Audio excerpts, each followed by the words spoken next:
Hello, everybody. Do you hear me okay? So I wanted to draw your attention to two situations that we raised at the Security Council in the afternoon in close consultations.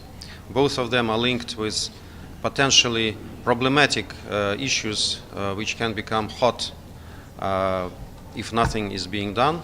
The first one is concerning Bosnia and Herzegovina, where the president of the Republika Srpska, one of the entities, constituent entities of the Republika Bosnia and Herzegovina, is being prosecuted because of the decisions of the illegitimate high representative, somebody called Mr. Schmidt.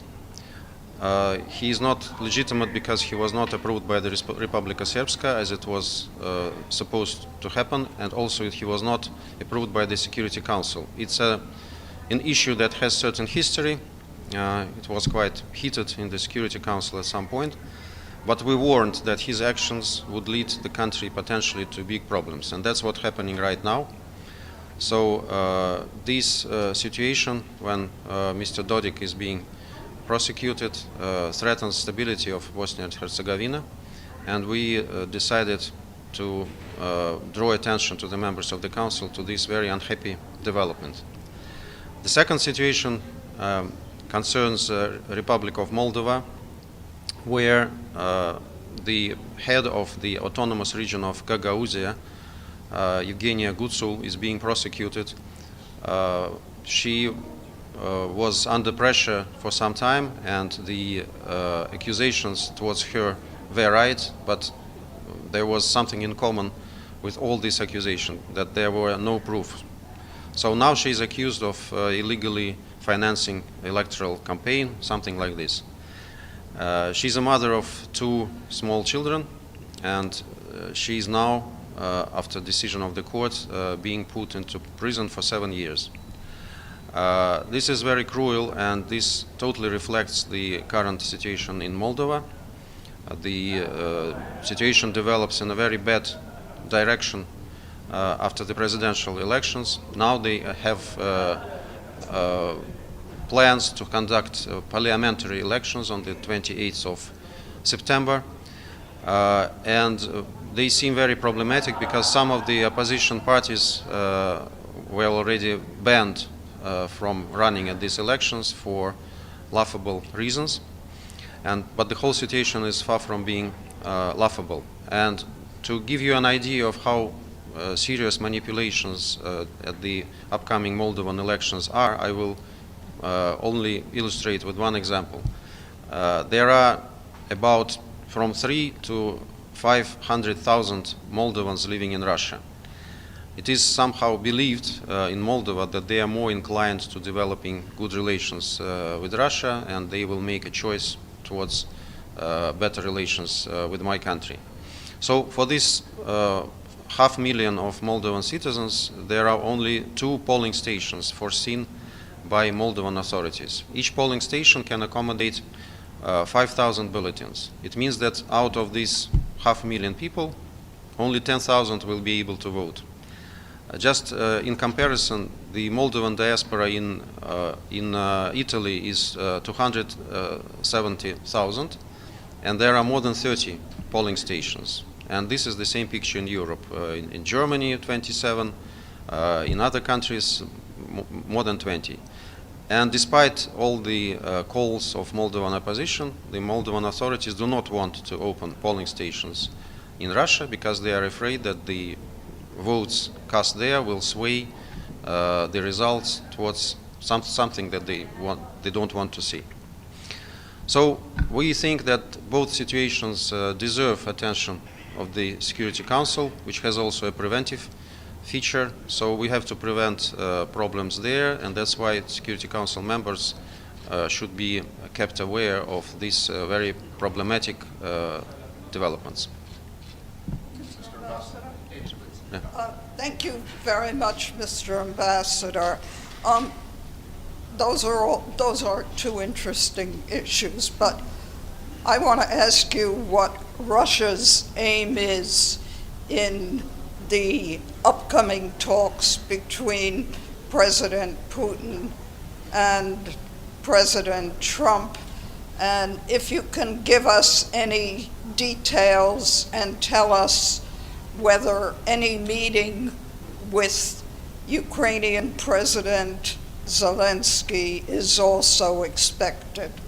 Thank you. Well, Russia's aims are always peace and security in the world.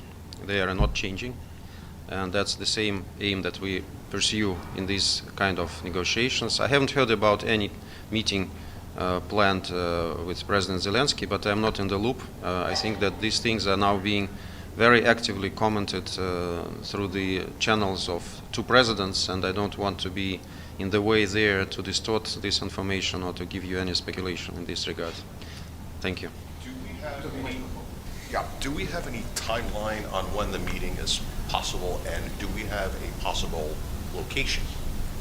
As far as I heard, there are a number of locations, but they agreed something that they don't want to disclose, and the timeline is, I think, next week, but that's again judging from what presidents said themselves in their comments. It's not my information. Yeah. President Trump said he's going to impose more economic sanctions on countries who want to import Russian products like energy products. So countries like China, like India will be affected from that. So what's your response on that? And will President Putin talk about this with President Trump during the summit? Frankly, I lost track at some point of all these statements about sanctions, introduced, not introduced, so it's very hard for me to follow. I'm rather following the agenda of the Security Council, and these issues are not on the agenda of this body. Thank you. If I may. What actions are you ready to take, and are you considering sanctions against the government of Moldova?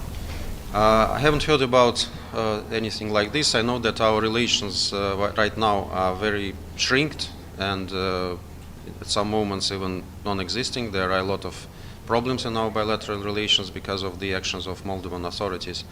I heard about the actions that the Gagauzia parliament is ready to take. I heard that they today adopted a resolution urging the government to promote international campaign in defense of Miss Evgenia Gutsul, who is being prosecuted, and I heard that this kind of resolution will be also sent to the United Nations, so we will all receive it here. Please come to the microphone. And regarding Dodik, do you plan to... Regarding what, sorry? Regarding Dodik and his attempts of persecution. So, do you intend to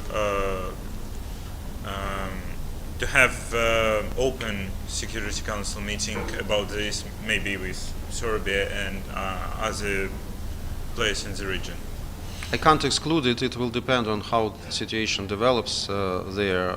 There are regular meetings on Bosnia and Herzegovina. I think that we try to use them in the maximum way. We don't want to speculate on this, and we don't want heated discussion about this in the open right now. We just wanted to raise the awareness of the Security Council members of all the dangers that it entails, and we gave some additional information for their consideration that might bring them to the conclusion that they need to keep an eye on what is happening in a more intensive way.